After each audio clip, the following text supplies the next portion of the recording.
আর তখনই তার ছেলে গোলু ঘরে আসেন আর মাকে জিজ্ঞাসা করেন, মা ইনি কে? তখন মা বলেন, ইনি ভগবান, ইনি আমাদের মালিক। তারপর থেকেই বাড়িতে যখনই কিছু নতুন খাবার রান্না হতো তখনই সর্বপ্রথম লালা গোপালকে ভোগ দেওয়া হতো।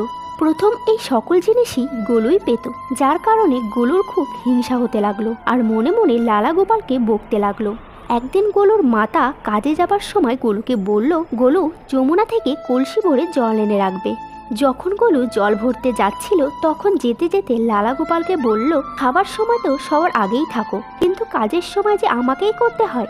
যদি এখানে থাকতে চাও তাহলে কাজ করো। আর এটা বলে গোলু যমুনার থেকে জল ভরার জন্য চলে যায়। গোলু যখন যমুনার থেকে জল ভরতে যাচ্ছিল তখনই তিনি দেখেন যমুনার ভিতরে লালা গোপাল বিরাজমান রয়েছেন আর বলছেন, দাও গোলু, আমি তোমার কলসি ভরে দিচ্ছি। গোলু তাকে দেখে অবাক হয়ে যায় আর বলেন, না না, আমি একাই ভরে নেব। কিন্তু লালা গোপাল তার